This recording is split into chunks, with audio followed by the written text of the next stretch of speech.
दोस्तों नमस्कार। Colonel Ajay CO Ajay astro money group first global astro finance digital channel से आपसे मुखातिब होता हूं। आज है 7 दिसंबर सन 2024 शनिवार। दोस्तों आज के पहले एपिसोड में हम चर्चा करेंगे लहसुन की।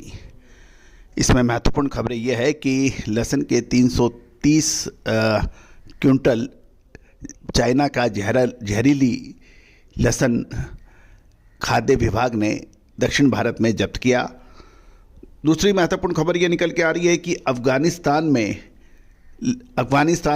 के जरिए आयातित होने वाला चाइना का लहसुन की कीमतें गिर गई हैं। मध्य प्रदेश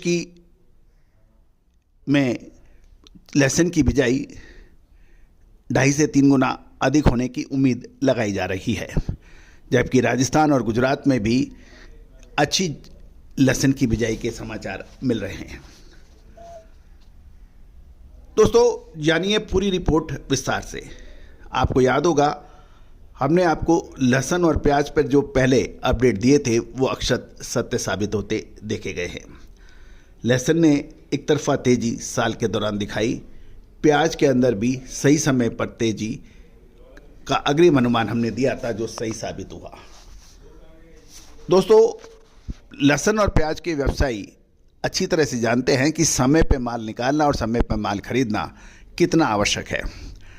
लहसुन और प्याज, विशेषकर प्याज तो ऐसी कमोडिटी है कि यदि ये देने पे आती है तो छप्पर फाड़ के दे देती है, और जब लेने पे आती है तो ट्रांसपोर्ट का भाड़ा भी नहीं निकलता और किसानों को उपज सड़कों पर फेंकनी पड़ती है।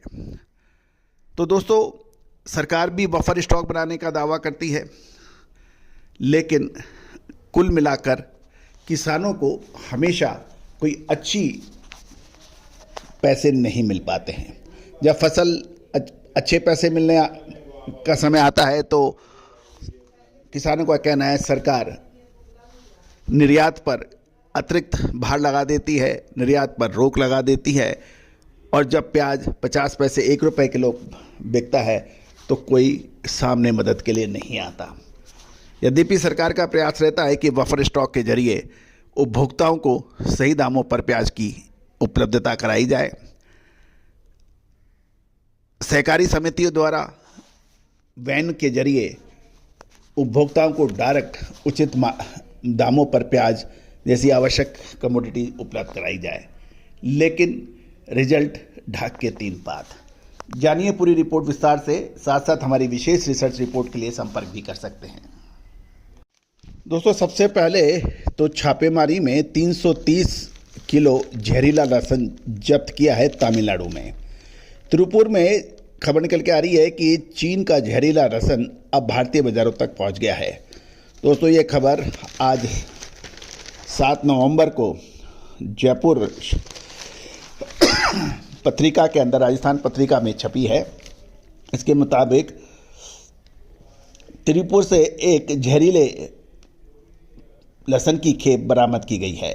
जिला खाद्य सुरक्षा अधिकारी और उसकी टीम ने छापामारी के दौरान बाजारों से 330 किलोग्राम जहरीला लहसुन, चीनी लहसुन जब्त किया है।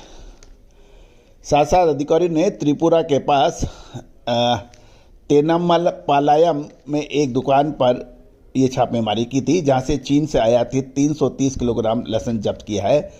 बाद में लहसुन को परीक्षण के लिए भेजा गया है। इसमें उच्च कीटनाशक पाए जाने की पुष्टि हुई है।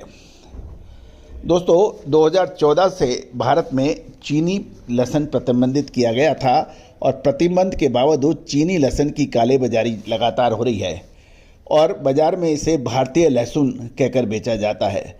चीनी लहसुन की कम कीमत के चलते व्यापारी मुनाफा कमाने के लिए व्यक्तियों के स्वास्थ्य से खेल रहे हैं, और विशेषज्ञों ने चेतावनी दी है कि चीनी लहसुन में उच्च स्तर के कीटनाशक और अन्य जहरीले रसायन होते हैं, जो कैंसर और तंत्रिका संबंधित क्षति सहित कई स्वास्थ्य समस्याओं का कारण बन सकता है। चीनी लहसुन को अक्सर फफूंदनाशकों से उपचारित किया जाता है और क्लोरीन से ब्लीच किया जाता है, जिससे लंबे समय तक ताज़ा और सफ़ेद दिखते हैं। दोस्तों ये तो तय है कि सस्ते दामों की वजह से चाइनीज लहसुन भारतीय व्यक्तियों के स्वास्थ्य के लिए भी हानिकारक है और व्यापारी और किसानों के लिए भी हानिकारक है।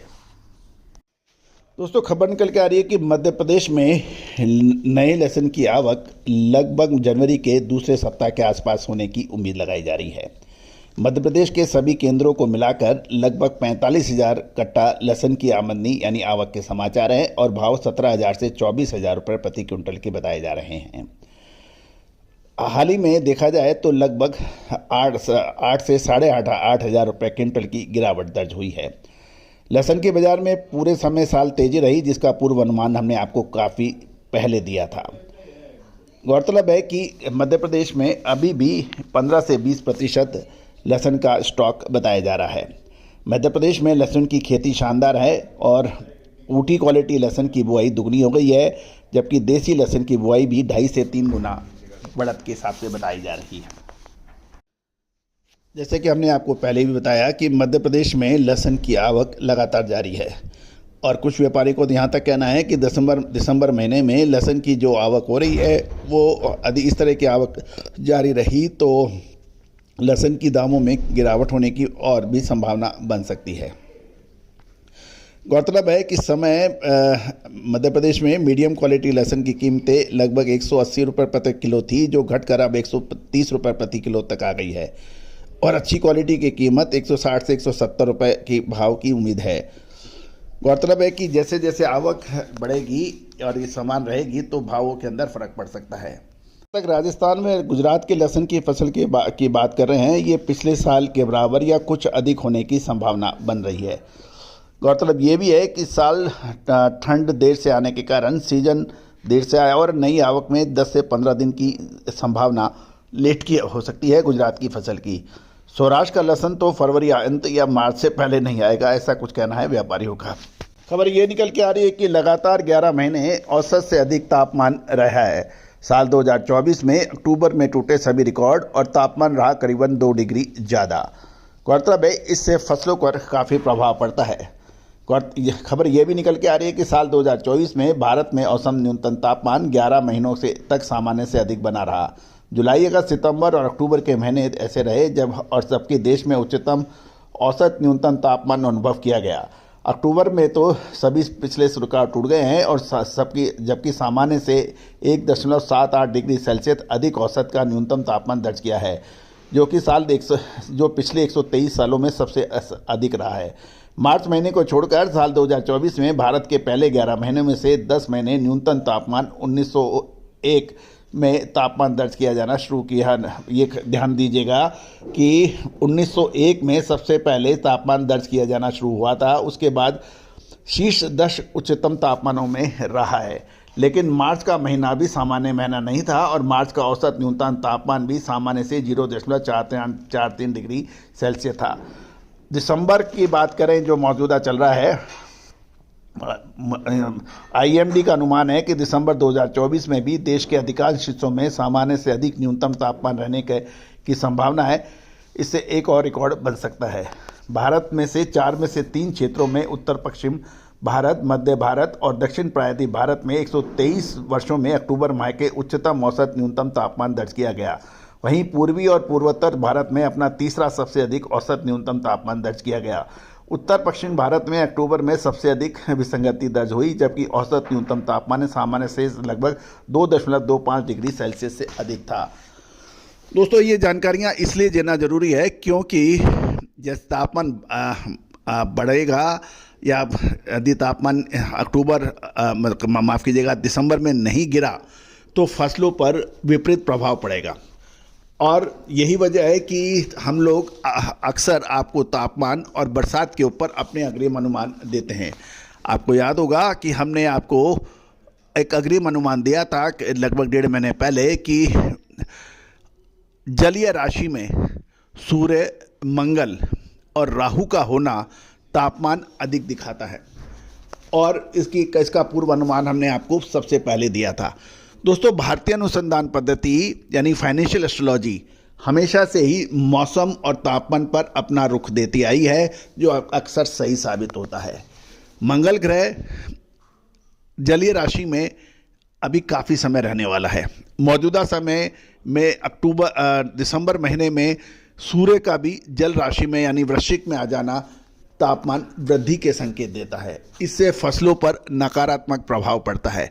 इसका असर रबी की फसलें, चाहे वो सरसों हो, गेहूँ हो या दालें या फिर मसाले में जीरा, धनिया है, इन सब पर पड़ सकता है। दोस्तों, विशेष जानकारियाँ, अग्रिम रिपोर्ट, रिसर्च रिपोर्ट के लिए आप संपर्क कर सकते हैं। नंबर स्क्रीन पे दिए हुए हैं। All the very best, good luck, happy trading.